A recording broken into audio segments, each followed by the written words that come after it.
सुने के गोलू की माँ। आज ना सुनू तेरी एक भी। हाँ क्यों, क्या बात होगी? अरे क्या बताऊं पिया जी, तन्ने और तेरे सुकुनबे ने मेरा जीना कति आराम कर रखा है। अरे क्या बात होगी, कुछ बता तो सही। ये बात होगी, मेरी नाक में दम कर दिया तेरे कुनबे ने। अच्छा? सारे मुझसे लड़े हैं। मेरा सारा कुनवा तेरे पे लड़े है? हाँ पिया जी। कौन लड़े है? तेरी माँ लड़े, तेरा बाप लड़े, तेरा भाई लड़े। अच्छा? तेरी बहन लड़े, तेरे चाचा लड़े, ओहो। तेरी चाची लड़े। अच्छा? अरे सारा कुनबा लड़े है मेरे पे।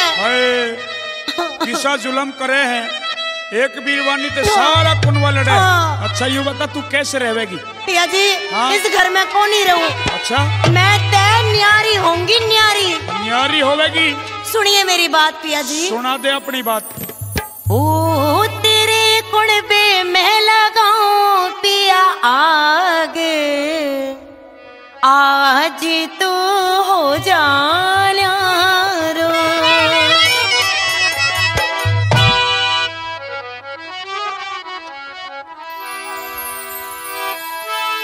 हो तेरे कुनबे में लगाऊं पिया आग, आज तू हो जाना रो। मतलब थोड़े है मर जानी मेरे भाग हसे जग सारो। हो तेरे कुनबे में लगाऊं पिया आग, आज तू हो जाना रो। मतलब थोड़े है मर जानी मेरे भाग हसे जग सारो।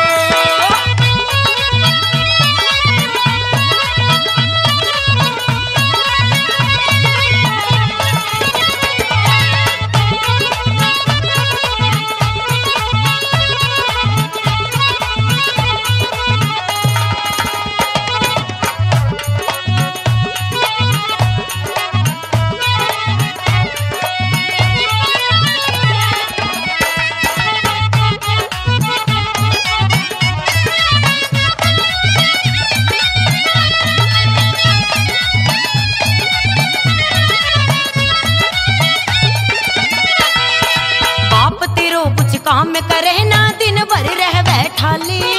पाले पोस हम शाने कर दिए सोपी घर की ताली। बाप तेरो कुछ काम करे ना दिन भर रह बैठाली। पाले पोस हम शाने कर दिए सोपी घर की ताली। जब बुढ़ो असली घरा में जहरी नाग, आज तो हो जाना रो। मतलब थोड़े मर जानी मेरे भाग हसे गोयो जग सारो।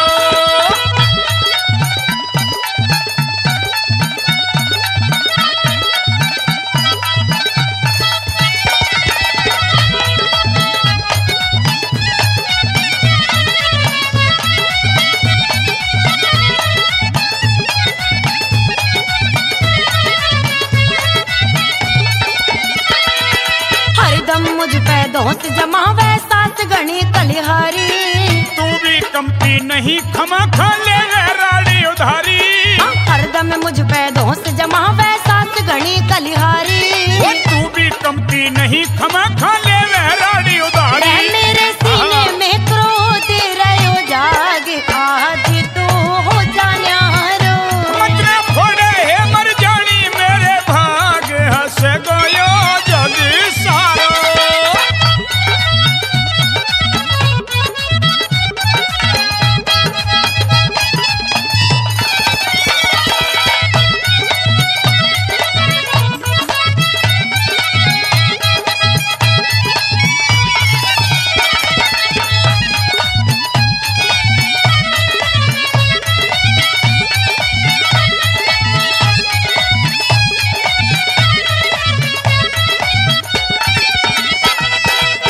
छाती पे लहंडो धर दियो, इन्ने कौन संभाले। अभी तोड़ दूं दे ही तेरी जीभ लगाम लगा ले। मेरी छाती पे लहंडो धर दियो, इन्ने कौन संभाले। अभी तोड़ दूं दे ही तेरी जीभ लगाम लगा ले। तेरे घर पे बोले रहो काग, आज तू हो जाना रो। मतलब थोड़े मर जानी मेरे भाग हसे यो जग सारो।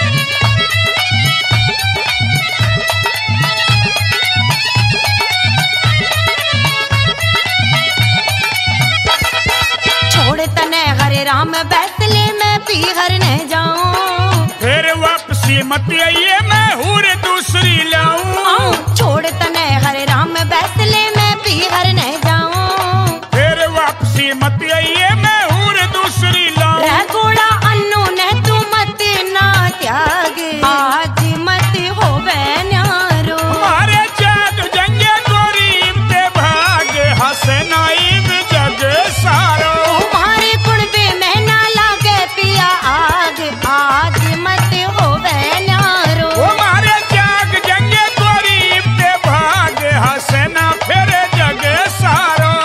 आज मत होवे न्यारो। हसना यो जग सारो।